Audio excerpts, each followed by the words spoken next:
Hola, bienvenidos a la sesión virtual de la Asociación Federal de Terapeutas Respiratorios AFTR.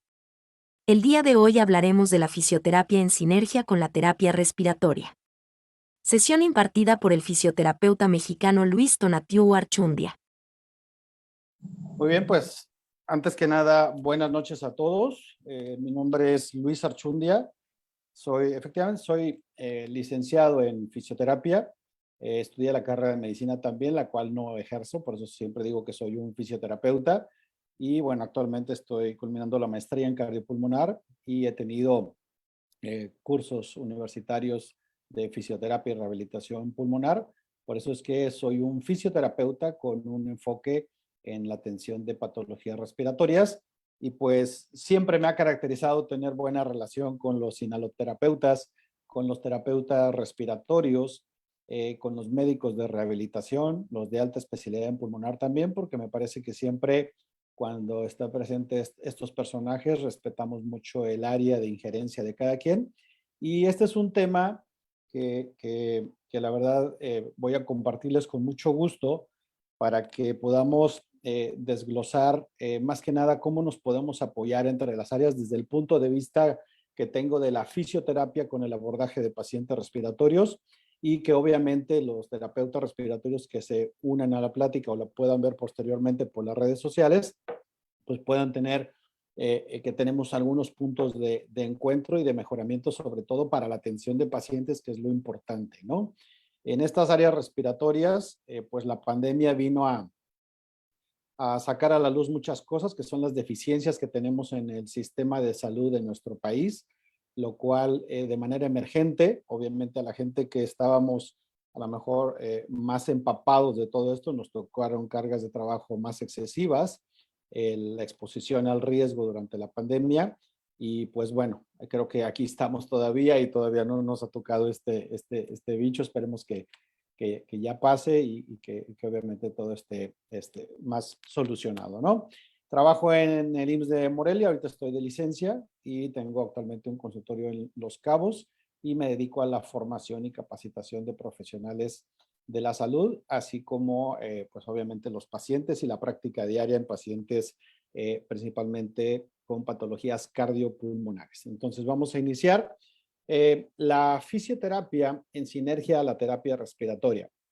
Me parece que todos estos antecedentes son diversos y no es lo mismo hablar de este tema en nuestro país, en México, en una parte de Latinoamérica, que hablarlo en Sudamérica, que hablarlo en Norteamérica o en Europa o en países asiáticos. ¿Por qué?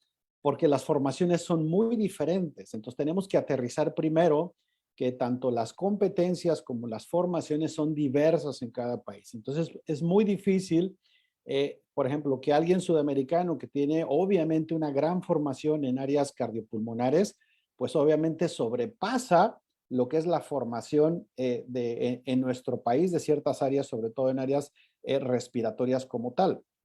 Todos sabemos que el personaje que es bastante reconocido a nivel mundial como el inhaloterapeuta, aunque es reconocido a nivel mundial, no está de tanto impacto como inhaloterapeuta en otros países donde no existe esa formación, ¿no?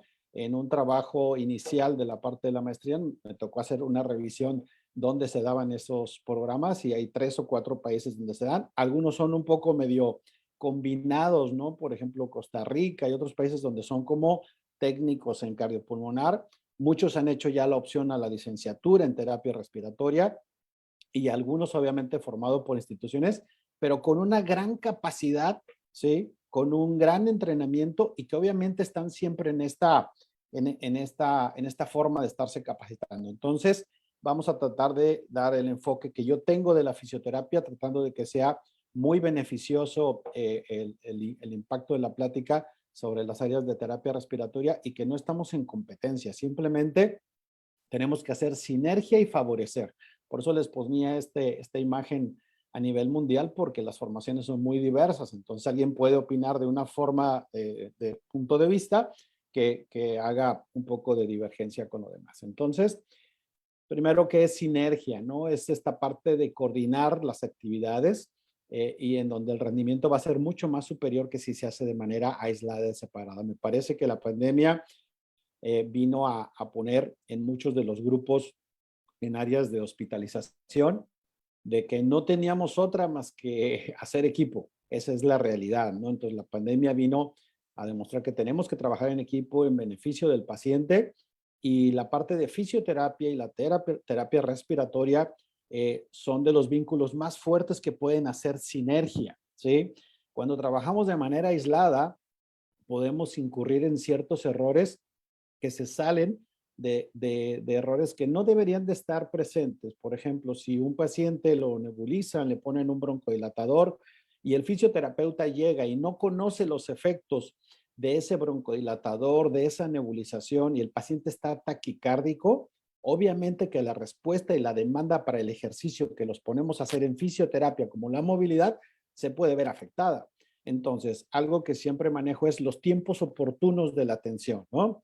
Si el fisioterapeuta va a asistir en el manejo de técnicas para mover secreciones y se presenta posterior a la nebulización, pudiera ser benéfico, ¿sí? Por la hidratación de la vía aérea, por la nebulización de la vía aérea o lo que aplique en ese caso, y a lo mejor ahí es donde se puede hacer sinergia, ¿no? La sinergia es cooperación, y el proceso de respiración es una sinergia de otros órganos y sistemas. Entonces, que no se nos olvide que a final de cuentas el objetivo en común, ¿sí? Va a ser la respiración del paciente. Y esa respiración tiene un mecanismo de trabajo y de control neurológico, no es un trabajo repetitivo. Al paciente no es ponerlo solamente a respire, meta, fuerte, porque a veces no se conoce ni cómo es la transición de los flujos a nivel pulmonar, ni cuáles son los calibres de la vía aérea, ni cuáles se manejan lentas, ni cuáles se manejan rápidas. Entonces, hay mucho desconocimiento de muchas áreas, hay mucho empirismo de las dos partes, ¿sí? Tanto fisioterapeutas como en la parte de terapeuta respiratorio. Si nos metemos como fisioterapeutas en el terreno de ustedes, pues en temas como ventilación mecánica y demás, me parece que son demasiado fuertes ustedes, y nosotros estamos en esta parte de capacitarnos y entrenarnos, pero más por el sentido de tenerlo en relación a la fisioterapia, el impacto que puede tener para la movilización. Me parece que ese es el enfoque que deberíamos de tener, ¿no? Y aquí se ven cómo se manejan los equipos multidisciplinarios, en manejo más interdisciplinario, transdisciplinario, y vemos cómo aparece el fisioterapeuta, fisiólogos del ejercicio, terapeutas ocupacionales, fisiólogos respiratorios, los médicos, las enfermeras. Es un sinnúmero de personajes que participamos en estos grupos que la pandemia vino a forzarnos a esto, ¿no? A final de cuentas, el objetivo común de ambos, de un fisioterapeuta que interviene con pacientes respiratorios y un terapeuta respiratorio, ¿sí? Es el pulmón, el área pulmonar, ¿no? Y el área pulmonar pues tiene dos formas de trabajarse desde el punto de vista como lo hacemos los fisioterapeutas y como tal. Mejorar la capacidad volumétrica, ¿sí? O mejorar la fuerza muscular respiratoria, ¿no? Entonces, si recordamos un poco mucho de lo que ustedes saben, no voy a ahondar en eso, nomás es un poco de repaso para los que no están tan empapados del área, pero los calibres de la vía aérea pues tienen diferentes medidas, y estos calibres en las partes más distales son de menor calibre y por eso ocupan una transición de flujos de manera más lenta, ¿no? Más prolongada para que puedan intervenir más profundo, y la vía aérea superior pues es un tipo de técnicas diferentes. Entonces la siguiente vez que se ponga un paciente a hacer ejercicio hay que tener siempre en cuenta esto para no caer en desinformación. El conocimiento de volúmenes y capacidades pulmonares, que son expertos ustedes en ello, también el fisioterapeuta debe tener conocimiento. ¿Por qué razón? Tanto de la capacidad volumétrica normal del paciente, para que por medio de un ejercicio sepa hacia dónde va a ser el objetivo de donde lo va a llevar, ¿sí? Que al usar algún dispositivo sepa cuáles son las metas alcanzables para llegar a la parte de la normalidad, que cuando hay un problema obstructivo sepa de qué se trata, cuando hay un problema restrictivo también sepa cómo puedan manejar a estos pacientes como tal, ¿no? Cuando un paciente tiene un pico flujo de tos bajo, como fisioterapeutas debemos de saber que debemos de trabajar el abdomen para que pueda aumentar ese pico flujo de tos. Entonces ahí entramos en una sinergia, ¿no? Yo te ayudo por vía muscular, para que tu paciente tenga un mejor pico flujo de tos, y a ti te interesa que tenga un mejor pico flujo de tos para que pueda expulsar esas secreciones, ¿no? Entonces, eso es empezar a trabajar en sinergia en beneficio del paciente. Toda esta información empezó a tener relevancia y a lucir. ¿Por qué? Porque pues, el COVID vino, ¿sí? El post-COVID, el COVID largo, el COVID prolongado, el COVID, toda la terminología que ahora se ve, que vino a sacar a relucir, que ahora mencionas que eres un fisioterapeuta que te dedicas al área cardiopulmonar o eres un inhaloterapeuta, un terapeuta respiratorio. Y me parece que ahora hasta tenemos un plus, ¿no? Recientemente hice un viaje por carretera Los Cabos hasta Tijuana y hay 6, 7 retenes. Y cuando me preguntan a qué se dedica, la verdad es que cuando les dices, soy fisioterapeuta cardiopulmonar, la verdad es que te dicen, pásele, ¿no? Se ha reconocido. Yo tengo anécdotas de que me llegaron a parar federales y demás, y en tiempos de pandemia veían que traían todo ahí y te decían, pásele, o sea, nos dio un plus, ¿no? Entonces eso es muy bonito. Y toda esta información empezó a salir, mucha información que era incluso añeja, pero era refrescada, y entonces la fisiorrespiratoria empezó a tener este boom como tal, ¿no? Las guías de rehabilitación, las guías de rehabilitación pulmonar a nivel mundial, nos hablan de, por ejemplo, los tipos de ejercicios que se van a hacer, el posicionamiento de los pacientes, la movilidad, el monitoreo de los signos de saturación, el entrenamiento progresivo. ¿Y qué pasa con esto? Traté de poner un cuadro aquí, ¿sí? En donde en este cuadro pongo, por ejemplo, los ejercicios de respiración como tal. Podemos estar empatados a lo mejor en el conocimiento de ello, que podría ser el fisioterapeuta y el terapeuta respiratorio, ¿no? Si nos vamos a áreas musculares y de dominio más muscular, es probable que como fisioterapeuta, por nuestra formación, tengamos más herramientas para favorecer un ejercicio de respiración, ¿sí? El terapeuta respiratorio, por su formación, lleva un área específica para ello también, y también puede tener esta información. Enfermería, que es lo que quise poner aquí como un parámetro equilibrante de esto, me parece que estaría a lo mejor un poco más deficiente en esa parte de ejercicios de respiración. Entonces necesita tener un entrenamiento para que pueda ayudar a asistir y también participar de esta sinergia como tal que estamos hablando el día de hoy, ¿no? Entonces por eso es importante. La parte de la movilidad, me parece que como fisioterapeuta podemos tener más herramientas de formación para el trabajo de movilidad de la caja torácica, para el estiramiento de ciertos músculos, para el trabajo dirigido y demás. Enfermería, obviamente sabemos que antes eran quien movía a los pacientes, y a lo mejor el terapeuta respiratorio referente a la movilidad, arcos de movilidad, ¿sí? Goniometría, actividad muscular, a lo mejor puede tener un hándicap en contra, ¿no? Como nosotros lo podemos tener en áreas de ventilación mecánica y demás. Necesitamos tener un entrenamiento adicional para compensar esa deficiencia. Entonces, me parece que la clave es, número uno, ser muy honestos referente al conocimiento real que tengo del área. ¿Qué pasa en la actualidad? Pues ahora sale mucho experto en terapia respiratoria que no ve ni siquiera pacientes, ¿no? Que ni siquiera está en contacto con pacientes. Entonces, ese es el grave problema, ¿no? Si nosotros reconocemos nuestra área de debilidad, podemos saber cómo lo vamos a fortalecer, ¿no? Entonces, por eso es muy importante. El posicionamiento, me parece que enfermería lleva un poco la ganancia porque saben hasta cómo acomodar la almohada para aquí, para arriba, para abajo y para todos lados, y me parece que ellas son fuertes. El monitoreo, enfermerías que son entrenadas en terapias intensivas y demás. Ahora, el monitoreo también, el terapeuta respiratorio sabe estas partes del monitoreo, y nosotros como fisioterapeutas, obviamente que nos hemos ido entrenando en el perfeccionamiento del monitoreo, ¿no? Pero seguimos haciendo, por ejemplo, pulsioximetrías con herramientas de poca validación, seguimos usando oxímetros de baja calidad, seguimos haciendo muchas cosas en nuestro país que no están adecuadas, ¿no?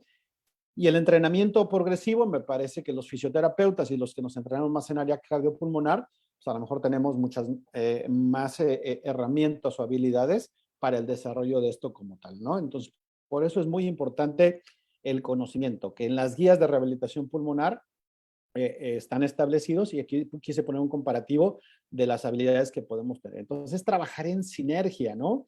Es trabajar en conjunto, favoreciendo al paciente como tal, ¿no? Aquí viene algo muy importante del monitoreo. Dice en parte de las guías de rehabilitación que debe demostrarse un beneficio. Y no solamente es la parte clínica, los que estamos muy acostumbrados a la parte clínica, necesitamos monitorear la terapia respiratoria, necesitamos monitorear la fisioterapia, sobre todo en pacientes pulmonares, en pacientes que tienden a desaturación. Hay que controlar los rangos de desaturación tolerables para la movilidad. Muchas veces área médica los evalúa en reposo, me ha tocado en muchos casos, los evalúan en reposo, pero al momento de hacerles alguna prueba o llevarlos a la bipedestación, desaturan. Entonces, por eso es muy importante que en la actualidad, y es parte de las guías de la seguridad del paciente en la actualidad, entonces por eso tenemos que también saber esta parte del monitoreo. Entonces necesitamos potenciarnos unos a otros referente a lo que está establecido en las guías. Ahí pueden ver, ese es un pulsioxímetro con conectividad Bluetooth que me permite ver las gráficas. Y entonces en ese paciente que inició en 88, sube 89, sube 90, va de manera ascendente mejorando la saturación durante la terapia física. La frecuencia cardíaca se mantiene en rangos tolerables, entonces se está demostrando que durante la terapia podemos anticiparnos incluso a los efectos adversos. Por eso es muy importante. Aquí los ejemplos de esta parte del monitoreo. ¿Y a qué me refiero con hacer sinergia? Que toda la actividad que yo pueda hacer con los pacientes, tengo que demostrar que va a tener un impacto positivo. Si va a tener un impacto negativo, me permite anticiparme, me permite parar. Ahora se maneja esta parte de las 4P, se maneja el pacing, se maneja el reposo, se maneja mucho más el ejercicio interválico, pausar, recuperar, volver a activar, y para eso nos lo da el monitoreo, ¿no? Entonces pueden ver en el caso del lado izquierdo arriba, es el ejemplo que les puse en la diapositiva anterior, eso es de pacientes reales. Pueden ver el ejemplo de abajo, donde la saturación, aunque tiene un descenso de un punto porcentual y después recupera, eso se llama borderline o está limítrofe, pero vean la alteración que tiene a nivel cardíaco.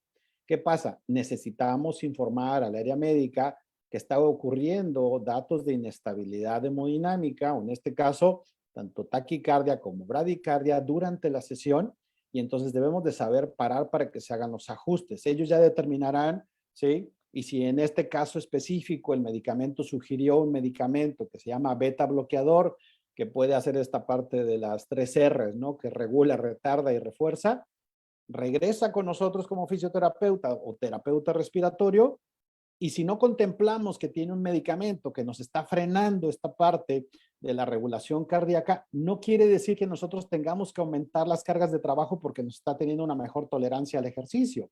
Entonces, por eso es la importancia de que la capacitación, el entrenamiento que tenemos debe ser mucho más vasto de lo que pensamos. Entonces, por eso es importante. En el caso del lado derecho arriba, vean cómo este paciente 73 de saturación y el paciente clínicamente se veía muy bien, ¿no? Fue después que salió esto de la happy hipoxemia, de la hipoxemia feliz en los pacientes que salían positivos a SARS-CoV-2. Entonces, pero vean, la taquicardia sobre 110 nos estaba demostrando que había algo mal, aunque clínicamente se veía bastante bien el paciente. ¿Qué pasa? Tenemos que saber cuándo no intervenir. Eso es clave. Para favorecer a los pacientes en las dos áreas debemos de saber cuándo no intervenir, más como fisioterapeuta. El terapeuta respiratorio en ocasiones tiene que intervenir para solucionar un problema que esté aquí, ¿no? Un taponzote de moco, que todos ustedes saben perfectamente eso, ¿no? Que lo limpias y ¡boom! Recupera la saturación, ¿no? Pero el fisioterapeuta, no todos están entrenados en eso. Entonces debemos de saber cuándo actuar y cuándo no. Y siempre les he dicho a muchos de los alumnos que tengo, nos vemos mucho más elegantes cuando diferimos la terapia física porque no cumple los criterios de seguridad para mover al paciente. Eso es clave, ¿sí? Pacientes, ustedes saben, con PIB por arriba de 10, ¿sí? Con FIO2 por arriba de 60, ¿sí? Obviamente que representa riesgo y está establecido en varias guías, ¿no? Está establecido en protocolos Start to Move, protocolos de Leuven, del maestro Rick y demás. Entonces hay muchas cosas y ya mucha información a la cual debemos de tener acceso. Y el último paciente de esta parte del monitoreo, pues vean cómo tiene un descenso de la saturación de oxígeno, vuelve a recuperar y tiene un descenso. Debemos de conocer en ambas áreas cuál es el rango de desaturación normal. Las guías actuales, bueno, desde Katy Stiller, el maestro Cristancho y demás, manejaban 4 puntos porcentuales. Después salió una nueva guía que decía que son 3 puntos porcentuales de rango normal de desaturación, ¿sí? Sobre la base como tal. Entonces, contemplando eso, podemos tener entre 3 y 4 puntos de rangos de desaturación tolerables, ¿no? Y vean, ahí en ese caso, la bradicardia puede ser mucho más peligrosa durante la movilización y el ejercicio. Hay que tener en cuenta, los fisioterapeutas que estén escuchando, que nosotros llevamos al paciente a la movilidad y al ejercicio y por eso lo tienen que monitorear en tiempo real todo el tiempo. La repetición, ¿no? Pero bueno, ese es un ejemplo claro. Ahí pueden descargar lo que salió durante la pandemia, que se presentaba esta parte de la hipoxemia. Si vamos a caminar, Amadeo. Ahorita regresa Sebastián por la tienda.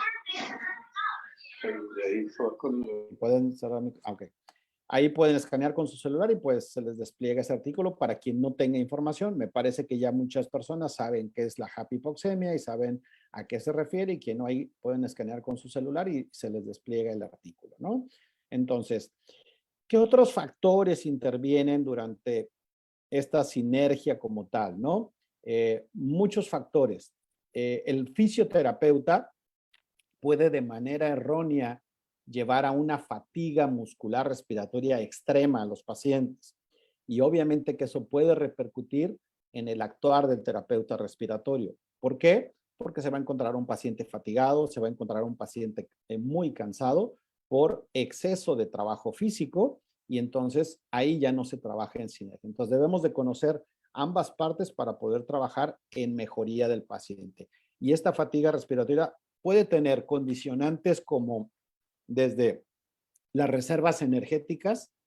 Vimos en la pandemia que no es lo mismo trabajar a un paciente que hacía ejercicio y se mantenía relativamente sano, a un paciente que ya sabíamos que tenía apnea del sueño, ya sabíamos que la obesidad afectaba, ¿sí? Ya sabíamos muchas cosas y le echan más la culpa a las secuelas de la enfermedad de la pandemia que al propio problema previo, ¿no?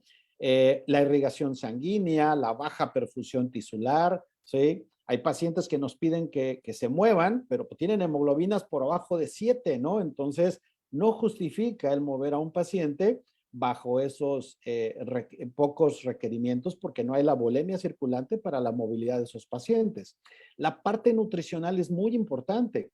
En ocasiones, la nutrición está establecida para un paciente que estaba en reposo, que estaba incluso sedado en ventilación mecánica, empiezan los criterios de Winning, del destete, el despertar, y si revisamos, de repente sigue con la misma dieta, pero tú ya lo estás sentando, ya lo estás parando, eso influye también para el paciente, entonces tenemos que hacer sinergia, ya no nada más el fisioterapeuta, el terapeuta respiratorio, sino todas las áreas que vimos al inicio, porque si no puede repercutir, si yo no lo contemplo como fisioterapeuta, ni los valores de laboratorio o lo que les comentaba, la hemoglobina o en este caso la parte nutricional, pues me parece que teníamos que hacer una sugerencia que ya lo estamos trabajando con un poco más de desgaste energético y se requiere tener esto, ¿no?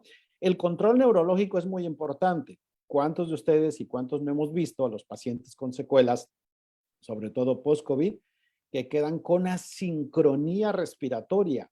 No todos quedan con debilidad de los músculos respiratorios. No todos quedan con datos francos de secuelas como fibrosis pulmonar. Algunos solamente quedan asincrónicos y me parece que quien ve pacientes me va a entender perfectamente eso. Entonces, la respiración que trabajemos tanto terapeutas respiratorios como fisioterapeutas, debemos de hacer un proceso consciente, tratando de que el paciente tenga este control neurológico. No es pedirle 10 repeticiones que inspire, ¿sí? No es pedirle eso, hay que pedirle que las haga de buena manera y redirigiendo el área hacia donde debe de hacerlo. Y esto está establecido desde 1981 en un artículo. ¿A qué me refiero con esto? Que muchas personas dicen, es que este artículo es nuevo, es que esto es la evidencia actual. Y si la gente que hemos leído desde mucho tiempo antes, sabemos que está tomado de evidencias añejas, obviamente perfeccionado obviamente agregado o recargado, como se dice ahora, ¿sí? Pero ahí están los antecedentes de que de esto se hablaba desde mucho tiempo antes, ¿no? El entrenamiento muscular, sí, es algo que se hacía desde hace mucho tiempo, pero ahora tiene obviamente mucho más información, sobre todo ahora en las redes sociales, ¿no? La intervención como fisioterapeuta también está basada en varios factores, está establecido en guías americanas y en guías europeas, ¿no? La terapia manual, por ejemplo, yo no soy experto, pero sí manejo algunas cosas. La movilización diafragmática, o sea, me ha tocado ver muchos casos donde con una técnica a la hora de ver, o ahora que se maneja el ultrasonido para ver la excursión diafragmática, ¿sí? Donde hay puntos de corte mayores a 11 milímetros que tiene que ver una buena excursión diafragmática, en ocasiones hay poca movilidad diafragmática. Entonces, como fisioterapeuta, yo tengo que entrar, ¿sí? Para trabajar, ¿sí? En este diafragma y hacer, se llaman liberaciones diafragmáticas, ¿no? Y eso obviamente creo que el terapeuta respiratorio no hace propiamente una liberación diafragmática y nos corresponde a nosotros.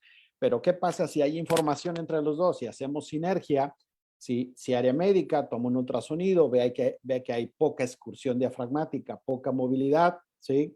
El terapeuta respiratorio hace sus ajustes para poder ayudar y apoyar a estos pacientes. Y el fisioterapeuta entra a tratar de activar esa área, ¿sí? A tratar de movilizar esa área, de hacer este feedback sobre la respiración en esa área y de fortalecer esa área, obviamente que nos va mucho mejor, ¿no? Entonces, por eso son ejemplos típicos y clásicos. El posicionamiento de los pacientes, obviamente que si quiero trabajar de manera más específica sobre un hemidiafragma, obviamente que tengo que colocarlo en cierta posición para favorecer el trabajo sobre esa área.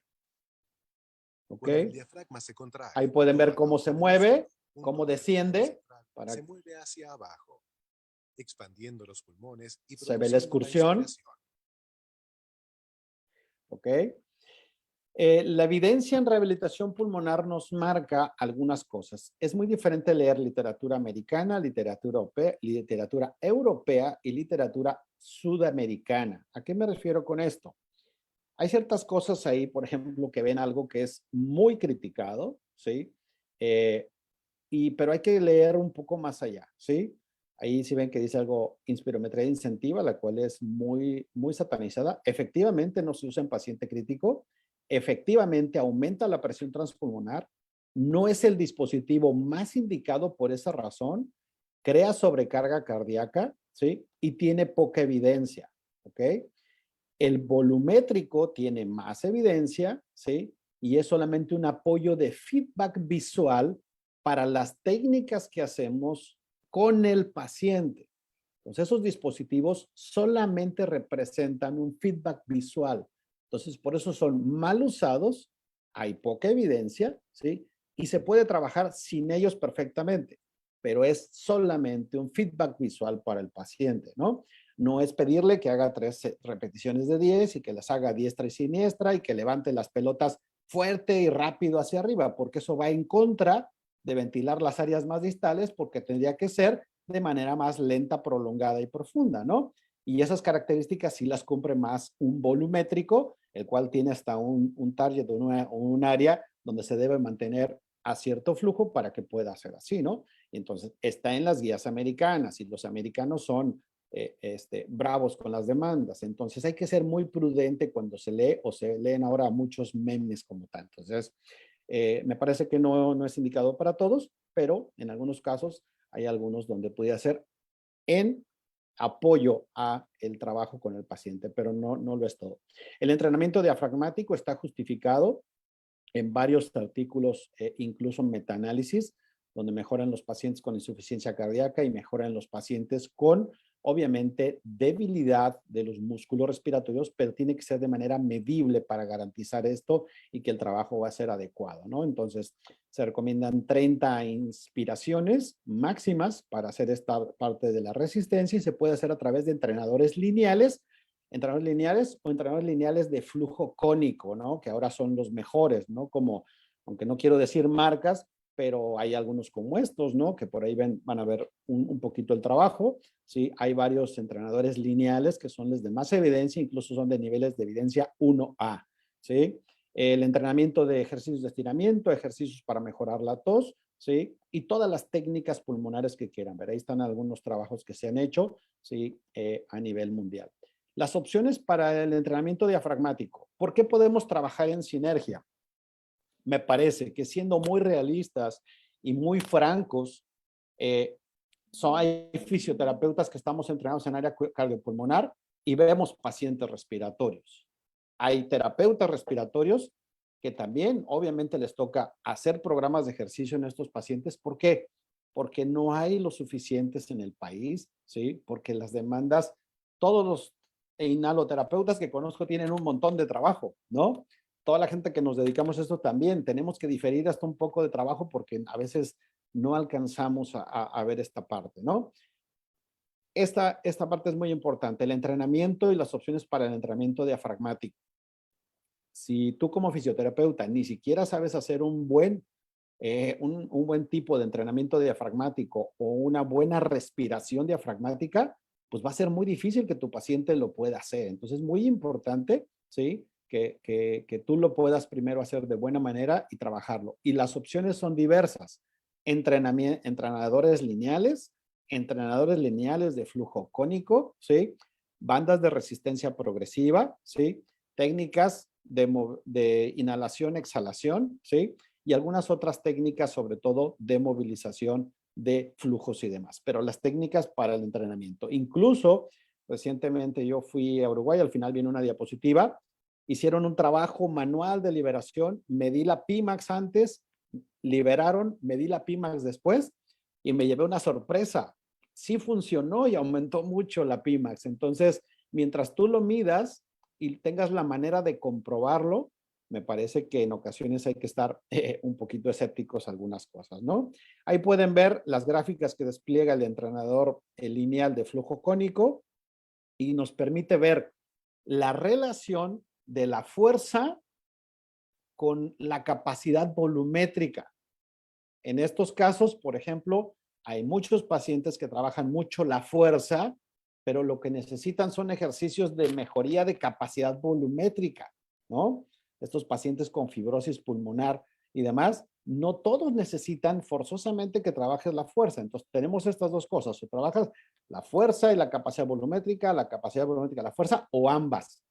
¿Cómo lo vamos a saber? Pues obviamente midiendo a los pacientes, haciendo mediciones de Pimax, de Pmax, ¿sí? Haciendo espirometrías, ¿sí?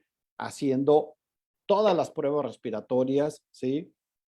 Todo lo que se refiere a eso, es importante hacerlo para que puedan establecer un plan de tratamiento.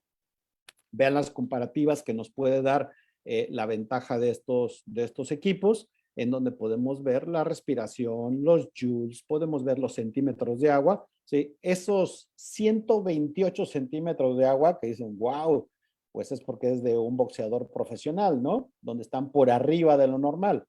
Pero ¿qué creen? Muchos de ellos tienen una muy buena fuerza en músculos respiratorios, pero tienen ciertas deficiencias para ser deportistas en capacidad volumétrica y en espirometrías, donde salen con espirometrías normales, pero para ser deportistas deberían estar por arriba de lo normal.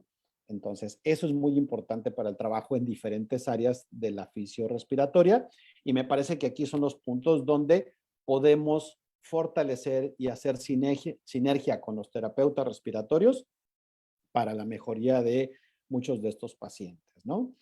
Entonces, vean, por eso cuando alguien te dice es que esto es novedoso, pues que es actual, pues la verdad es que uno se da cuenta que no es actual y tiene muchos años haciéndose. Lo que pasa es que se ha ido perfeccionando y ahora con herramientas un poco más de validez, un poco más con feedback visual, con programas descargados en computadora que nos permiten hacer un seguimiento mejor. Eso sí, sí ha pasado, pero ahí pueden ver todo eso, ¿no?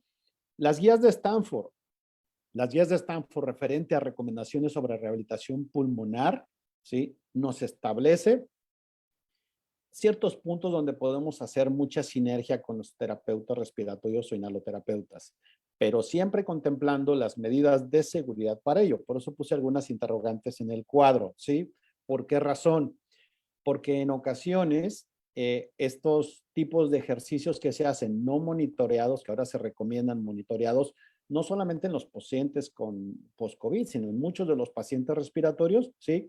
Establece ciertas cosas de monitoreo, ¿no?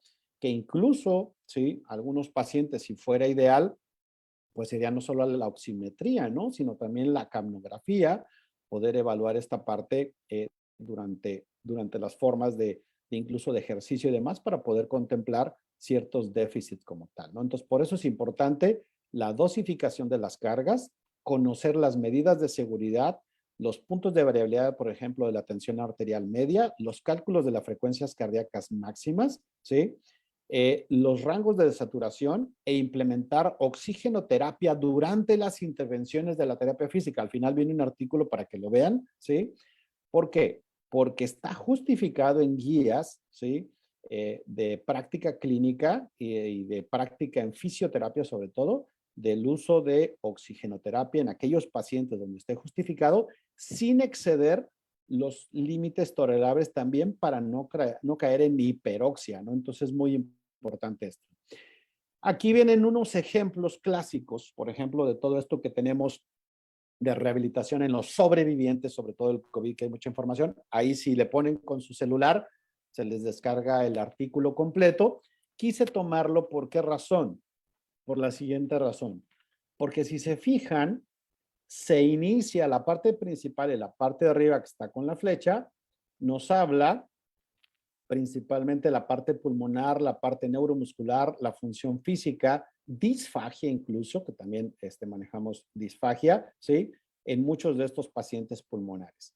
Si tenemos un paciente, por ejemplo, con disfagia y tiene un pico flujo de tos bajo, pues tiene mayor riesgo de aspiración por mala protección de la vía aérea. Entonces, se fijan cómo una cosa se puede ir de la otra para potenciar.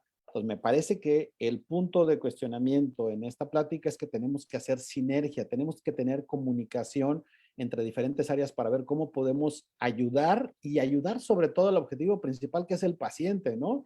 Entonces es muy importante eso, ¿sí? Vean, referente a los programas de ejercicio, ahora cómo vienen estipulados.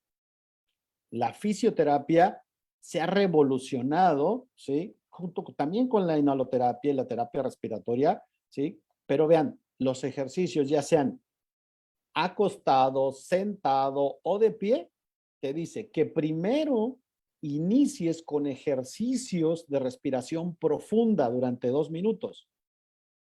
No estamos hablando de terapia respiratoria como tal, estamos hablando de un programa de terapia física, donde obviamente ahora está metida la parte de la terapia respiratoria y te pide. Entonces, un fisioterapeuta debe de conocer bien las técnicas de respiración, ¿sí? ¿Por qué razón? Porque en los programas está, ¿sí? Incluso te dice cuando pausas, ¿qué tienes que hacer si cambias de segmento o de área corporal? Tienes que hacer ejercicios de relajación, recuperar al paciente, volver a oxigenar, volver a hacer ejercicios de respiración profunda, sobre todo para que puedas ventilar las áreas distales, ¿sí? Y posteriormente hacer el ejercicio. ¿Qué va a pasar con esto? No sé si recuerdan la primera diapositiva que les dije que desde el 80 y tantos está, donde habla de lo que se refiere a la perfusión tisular, ¿sí? Lo que se refiere a oxigenar esas áreas que vas a mover y vas a favorecer que con un movimiento, ¿sí? Se trate de llevar parte de esta reserva energética y esta reserva de oxígeno. Entonces, por eso es muy importante no llevar a la fatiga al paciente, recuperarlo, que respire bien y después viene toda la serie de ejercicios que vienen ahí, ¿no? Que viene estiramientos, fortalecimiento de tríceps, cuádriceps, ¿sí? Todo lo que los fisios sabemos hacer, pero tenemos que saber que ahora vienen agregados con eso. Estos ejercicios, vean, cambia de posición, pero inicia con lo mismo, ejercicios de respiración profunda, ¿sí? Técnicas de labio pinzado, labio fruncido, ejercicios de exhalación, al menos durante 10 veces. Esas son recomendaciones generales. Mi recomendación es, no sé, eso son recetas de cocina, ¿no? Pero ¿qué pasa si a esto le agregas el monitoreo, ¿no? Si a esto le agregas el monitoreo en tiempo real, si le agregas otras herramientas, ahí pueden descargar ese otro artículo en el QR que está abajo, ¿sí? Y pueden ver cómo se usa todo esto, ¿no? Por eso es muy importante que podamos hacer sinergia, no nada más fisioterapia ni la terapia respiratoria, si tenemos que hacer sinergia con incluso otras áreas, ¿no? Ahora entra psicología, terapia ocupacional, la parte de nutrición, y me parece que son los puntos que nos ha dejado todavía más benéficos la pandemia, ¿no? Y la forma de trabajar como fisioterapeutas o fisioterapeutas entrenados en área cardiopulmonar es obviamente redirigir este aire en la mejor posición y sobre todo hacia el área donde tiene un déficit ventilatorio, ¿no? ¿Qué pasa si un área médica me dice, o el terapeuta respiratorio o el inhalo me dice, oye Luis, fíjate que no está ventilando bien, me parece que el ángulo costabasal derecho tiene un déficit de hipoventilación, tú auscultas, escuchas que está hipoventilada el área, pues como fisio debes de tener estos ojos de ver con qué técnica le puedo ayudar y asistir para la redirección, ¿sí? del aire hacia esa área y que pueda mejorar, ¿no? Entonces es muy, muy importante. Déjenme conectar esto que creo que se está descargando la compu. Ok. Entonces es muy, muy importante, ¿sí? El trabajo sobre estas áreas respiratorias como tal, ¿no? A ver que estoy teniendo un problemita aquí. Ok, que no quiere cargar. Ok, bueno, esperemos nos alcance como tal. Entonces, la exposición influye bastante, ¿sí? El trabajo y la medición, ¿sí? Van a ver ahí, escuchar. Inspira.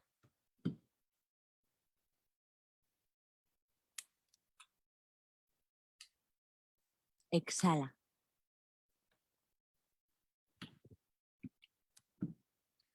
Si yo mido, pues tengo mayor probabilidad de ver la deficiencia, ¿no? Y ahí podemos ver muchas más otras cosas que podemos trabajar. ¿Ok? La medición con diferentes herramientas, ¿sí? La medición en tiempo real para saber la deficiencia que tienen, vean. Obviamente, pacientes que tienen Pimax bajo, pues tengo que trabajarlos. Y así un sinnúmero, y vean cómo hay, obviamente, muchas imágenes referente a esto. Y aquí un poquito vean la interacción que se puede tener con todo lo demás, ¿sí? Ejercicio, ejercicio vinculado a esta parte. La seguridad en el paciente, ¿sí? Permítame tantito que no está cargando esto y me está marcando que se quiere descargar. Ok. Bueno, esperemos que no se descargue. Okay. Permítame, detalles técnicos. Ok. Ok, la seguridad en la atención del paciente es importante.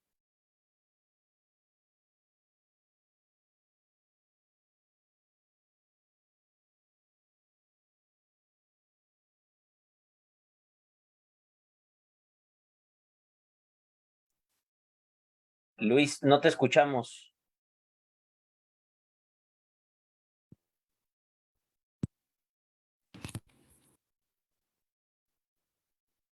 A ver, ¿no me escucha? Listo, ya te escuchamos, Luis. ¿Ya? ¿Desde a qué horas me dejaron de escuchar? ¿Ya me escuchan? Una diapositiva, nada más. Ok. Bueno, les hablaba del abordaje seguro que está establecido en las guías. Entonces, es un abordaje seguro para ambas áreas, ¿sí? Y vean, esta es parte de lo que les comentaba. Cómo hay en guías previas hay la utilización de oxígeno suplementario durante intervenciones de la terapia física. Entonces, aquí está el complemento de las dos cosas, ¿no? La oxigenoterapia que manejan perfectamente bien ustedes, la terapia física en nosotras, vinculado en una guía como tal, previo a la pandemia, ¿sí? El monitoreo de las actividades tanto de fuerza como a nivel de espirometría que ustedes también dominan bastante. Entonces, si monitoreamos estas áreas durante las sesiones de terapia física, si establecemos los ejercicios adecuados dentro de la fisioterapia, pero en comunicación con áreas de terapia respiratoria, me parece que podemos hacer sinergia. Y todo esto se puede potenciar incluso a otros niveles, que es lo que vamos a hablar en el Congreso de Acapulco. Y estos niveles es en deportistas profesionales, ¿no? Este es de un Team Benavides en Estados Unidos que me tocó ir a asistirlo. Ahora vamos a ver a unos cubanos probablemente a Las Vegas, donde la parte respiratoria es muy importante, la reeducación respiratoria para que puedan tener recuperación entre round y round, ¿sí? Pero primero hay que evaluar y decirles los déficits que pueden tener, ¿no? Él se llama el Rayito Valenzuela, ¿sí? Es de aquí. Dale, dale, dale, dale, dale.